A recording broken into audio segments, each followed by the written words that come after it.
ਸਤਿ ਸ਼੍ਰੀ ਅਕਾਲ ਫਰੈਂਡਸ, ਮੈਂ ਜਾਨਵੀ ਹਾਂ ਤੁਹਾਡਾ ਸਭ ਦਾ ਸਵਾਗਤ ਕਰਨੀ ਤੁਹਾਡੇ ਆਪਣੇ channel Punjabi village food factory 'ਚ, ਜਿਸ ਵਿੱਚ ਅੱਜ ਆਪਾਂ ਜੋਤੀਸਰ ਘੁੰਮਣ ਆਏ ਹਾਂ। ਇੱਥੇ ਆਪਾਂ ਲਾਈਟ ਐਂਡ ਸਾਊਂਡ ਸ਼ੋਅ ਵੇਖਣ ਆਏ ਹਾਂ ਤੇ ਉਹ 7:15 ਤੋਂ ਸ਼ੁਰੂ ਹੁੰਦਾ ਤੇ ਇੱਥੇ ਸ਼੍ਰੀ ਕ੍ਰਿਸ਼ਨ ਜੀ ਨੇ ਅਰਜੁਨ ਨੂੰ ਗੀਤਾ ਦਾ ਉਪਦੇਸ਼ ਵੀ ਦਿੱਤਾ ਸੀ ਤੇ ਫਿਰ ਅਸੀਂ ਮਹਾਭਾਰਤ ਦਾ ਸ਼ੋਅ ਵੇਖਣ ਆਏ ਹਾਂ ਅੱਜ। ਹਾਂਜੀ, ਤੇ ਚਲੋ ਚੱਲੀਏ।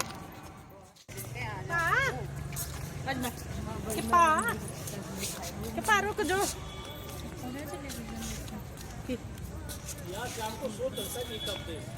हाँ जी भाई, जान भी इधर आजा, बंदर ना पे जान।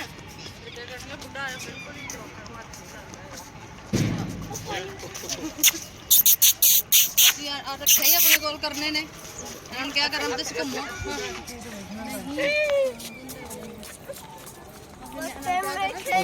ਜਾਨੂ ਹੁਣ ਆਪਾਂ ਕਿੱਥੇ ਜਾ ਰਹੇ ਹਾਂ? ਅਸੀਂ ਉਧਰ ਚੱਲੇ, ਇੱਧਰ ਉਪਦੇਸ਼ ਦਿੱਤਾ ਸੀ ਉਹ ਹੀ ਹੋ ਜਾਏਗਾ। ਭਗਵਾਨ ਕ੍ਰਿਸ਼ਨ ਨੇ बड़गा पेड़ है ना, जेड़ा जोड़ा ਜਾਂਦਾ उपदेश हो ਵੇਖਣ ਚੱਲਣ ਆਪਾਂ। बड़गा पेड़ ਮੰਮਾ ਦੀ ਲੱਗਦੀ ਹੈ। ਆਹ ਪਰਸ ਜੇ ਫੋਨ ਵਿੱਚ ਪੜਾ ਨਾਲੇ ਉਹ ਪੈ ਜਾਣਗੇ ਬੰਦ ਵਿੱਚ ਕਰਨਾ ਸਾਰਾ। ਉਹ ਹਰਿਆਣਾ ਸਰਕਾਰ ਉਹ ਕਰਦੀ ਪਈ, ਇਹਨਾਂ ਦਾ ਨਵੇਂ ਮੰਦਿਰ ਬੰਦੇ ਪਏ ਨੇ। ਹੈਲੋ ਕੁਰਸ਼ੇਤਰ ਡਿਸਟ੍ਰਿਕਟ ਵਿੱਚ ਮਤਲਬ ਜਿਹੜੇ ਧਾਰਮਿਕ ਸਥਾਨ ਨੇ। हाँ मैं गई थी। ਪਹਿਲਾਂ ਤੇ ਨਹੀਂ ਸੀ ਨਾ ਇਹ ਮੰਦਿਰ, ਹੁਣ ਨਵੇਂ ਬਣਦੇ ਪਏ ਨੇ। ਤਾਂ ਕਿ ਪਰਯਟਨ ਨੂੰ ਮਤਲਬ ਪ੍ਰੋਤਸਾਹਿਤ ਕਰ ਸਕਣ। ਹਾਂ, ਸੋਹਣਾ ਬਣਾਤਾ। ਗੋਗਾ ਸਿੰਘ ਜਿਹੜੇ ਇੱਥੋਂ ਦੇ ਗਾਈਡ ਨੇ ਤੇ ਉਹ ਸਾਨੂੰ ਪੂਰੀ ਜਾਣਕਾਰੀ ਦੇਣਗੇ ਕਿ ਇੱਥੋਂ ਦਾ ਇਤਿਹਾਸ ਕੀ ਹੈ। ਬਹੁਤ ਬਹੁਤ ਸਵਾਗਤ ਕਰਨਾ ਵਾ ਇਸ ਜਗ੍ਹਾ ਤੇ ਆਉਣ ਵਾਸਤੇ ਕਿ ਜਿੱਥੇ ਭਗਵਾਨ ਕ੍ਰਿਸ਼ਨ ਜੀ ਨੇ ਅਰਜੁਨ ਨੂੰ ਗੀਤਾ ਸੁਣਾਈ ਸੀ। ਉਹਦੇ ਬਾਰੇ ਵਿੱਚ ਥੋੜਾ ਜਿਹਾ ਮੈਂ ਤੁਹਾਡੇ ਨਾਲ ਵਿਚਾਰ ਕਰਾਂਗਾ। वो थोड़ा हिंदी विच करांगा, पंजाबी से थोड़ा दिक्कत होगी है। तो सर आज हम जिस जगह पे आए हैं वास्तव में जगह का नाम है ज्योतिसर। ज्योति मैंने प्रकाश, यानी कि भगवान कृष्ण जी ने यहाँ पे ज्ञान का ज्योति जलाया गया। इस सरोवर को हम बोलते हैं ज्ञान का सरोवर और इसका मिलके बना फिर ज्योतिसर। अगर हम सामने देखेंगे तो वहाँ पे लिखा हुआ है आदि गुरु शंकराचार्य मंदिर।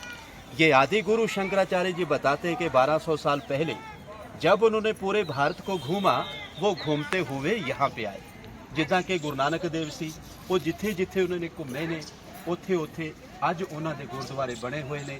ठीक इसी प्रकार आदि गुरु शंकराचार्य भी एक बहुत महान संत थे जो कि पूरे भारत को घूमते हुए वो यहाँ पे आए और उन्होंने बैठ के यहाँ पे पूरा मेडिटेशन किया, ध्यान किया, महसूस किया इस बात को, और फिर उन्होंने कह दिया कि भगवान जो कृष्ण ने गीता गाई थी वो ठीक इसी जगह पर ही गाई गई। आज से 5,500 वर्ष जो कि महाभारत का युद्ध लड़ा गया, ये पूरा ही 48 कोस का भूमि, यानी कि 156 किलोमीटर में महाभारत का युद्ध लड़ा गया। बताते जो कि 18 दिन तक चला। 18 अध्याय गीता के हैं और 700 श्लोक है सर उसके अंदर।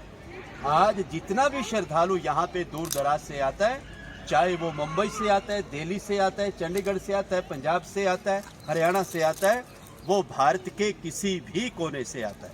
और आने के बाद उसके मन में एक ही सवाल होता है कि मैं जब भी कुरुक्षेत्र की भूमि पे जाऊंगा और फिर उधर में जाके ये सवाल करूंगा।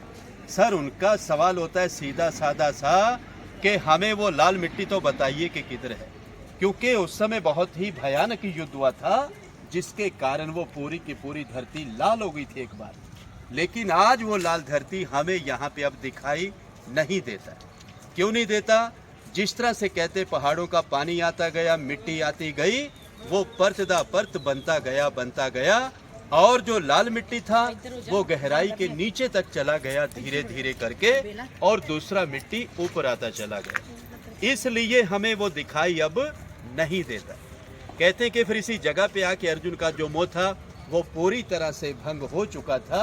इसी जगह से युद्ध का शुरुआत हुआ और अंत में आके युद्ध यहाँ समाप्त हो गया। कहते हैं कि भगवान कृष्ण जब इस पेड़ के नीचे गीता सुना रहे थे, उस समय गीता सुनाते समय ये पेड़ भी सदा सदा के लिए अमर हो गया था। और तभी इस पेड़ का नाम पड़ा अक्षय वट। अक्षय मैंने जिसका क्षय ना हो, जो खत्म ना हो, हमेशा हमेशा के लिए जो जिंदा रहता है, अमर रहता है, उसको हम अक्षय वट बोलते हैं। बहुत सारे श्रद्धालु आते हैं, इस पेड़ को नमस्कार करते हैं और जो उनकी मनोकामनाएं होती है वो यहाँ से पूर्ण की जाती है। चारों तरफ से पेड़ का परिक्रमा किया जाता है, उसमें एक मंत्र बोला जाता है, ओम नमो भगवते वासुदेवाय। तो सर ये यहाँ का जानकारी है। सुनने के लिए और समय के लिए आप सभी का बहुत बहुत धन्यवाद। बोलिए कृष्ण भगवान की जय। अभी हम ऊपर जाएंगे और शीशे के अंदर भगवान कृष्ण जी के जो चरण हैं, कहते हैं कि भगवान 16 कलाओं से संपूर्ण थे, तो वही उनके चरणों में भी है कुछ फूल, जैसे कमल का फूल है और बहुत सारा शंख है उसके अंदर। तो आइए मैं आपको दिखाता हूँ सर।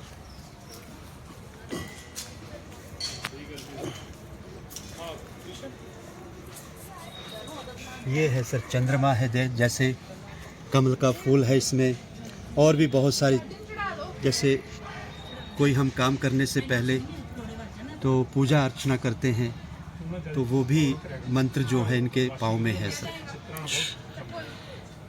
ये भगवान ये कृष्ण भगवान कृष्ण जी का भी अपना रथ है सर, जो संगमरमर से बना हुआ है सर। ये अर्जुन है जी साथ में? हाँ, ये बताते हैं कि जब खुदाई यहाँ से हुई सर तालाब की, तो कहते हैं कि उसी में से ये मिला था सर। Okay okay. और ये जो बड़े वाला रथ है, ये उनके आदि गुरु शंकराचार्य ने तैयार करवाया गया था सर ये। अच्छा जी, ये संगमरमर से बना हुआ है? हाँ जी सर। अच्छा, बहुत सुंदर रहता है।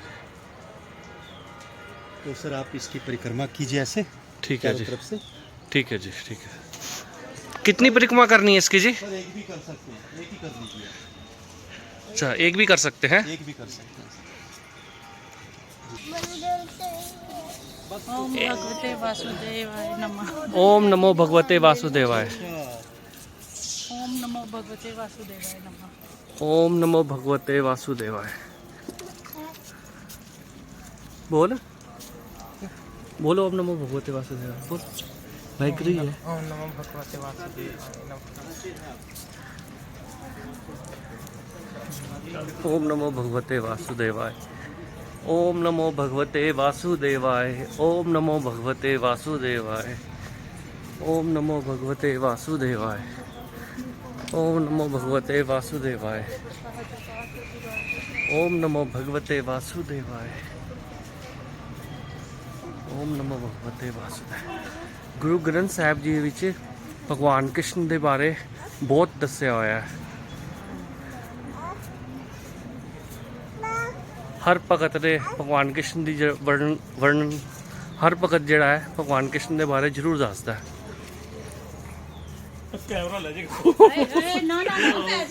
ओम नमो भगवते वासुदेवाय। ਉਹਦੇ ਚ ਇਹ ਵੀ ਦੱਸਿਆ ਤੇਰੇ ਬੰਕੇ ਲੋਇਨ तेरे बंके लोयन दंत रिसाला सोने मुख जिन लंबड़े वाला। ਜਦੋਂ ਵੀ ਕਿਸੇ ਬੱਚੇ ਦੀ ਸੁੰਦਰਤਾ ਨੂੰ ਵਿਖਿਆਨ ਕੀਤਾ ਜਾਂਦਾ ਹੈ ਜਾਂ ਫਿਰ ਕਿਸੇ ਦੀ ਸੁੰਦਰਤਾ ਨੂੰ ਵਿਖਿਆਨ ਕੀਤਾ ਜਾਂਦਾ ਨਾ, ਤੇ ਕ੍ਰਿਸ਼ਨ ਦਾ ਐਗਜ਼ਾਮਪਲ ਦਿੱਤਾ ਜਾਂਦਾ ਹਮੇਸ਼ਾ। कि कृष्ण भगवान सब तो ज़्यादा सोहना सी। ਹਾਂ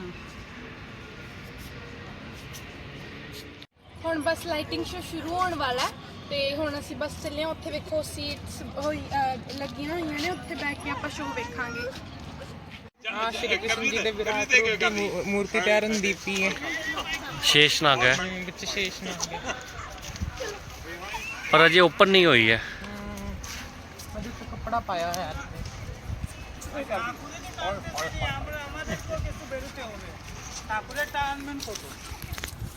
ऑटोटॉनमेंट ठाकुर है। ठाकुर तो चार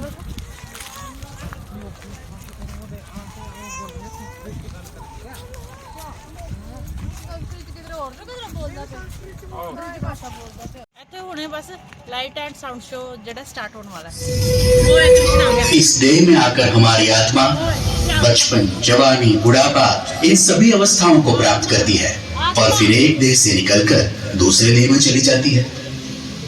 इस देह परिवर्तन को देखकर कोई भी धीर बुद्धि व्यक्ति कभी भ्रमित नहीं होता है अर्जुन। जैसे पुराने कपड़ों को उतारकर मनुष्य नए कपड़े पहन लेता है, उसी प्रकार आत्मा भी पुराने शरीर को त्याग कर नया शरीर धारण करती है। इस आत्मा को ना तो शस्त्र काट सकता है और ना आग इसे जला सकती है, ना इसे पानी भिगा सकता है और ना ही हवा उसे सुखा सकती है। यूं सांख्य योग की बारीकियों को आगे समझाते हुए कृष्ण बोले, गुरुनंदन, इस योग में व्यवसायिक बुद्धि और कर्म निर्धारक बुद्धि दोनों एक ही है, लेकिन जो अव्यवसायी है, अकामी है, अकर्मण्य है, उसकी बुद्धि तो अनंत शाखाओं में बंटकर भटक जाती है अर्जुन। और फिर देवकी नंदन श्री कृष्ण ने वो शब्द कहे जो आज तक हर भारतीय के मन मस्तिष्क में गुंजायमान रहते हैं। तेरा अधिकार केवल कर्म पर है, फल पर कभी नहीं। तू कर्म करते समय फल की इच्छा कभी मत कर और कर्म से कभी मुंह भी मत मोड़।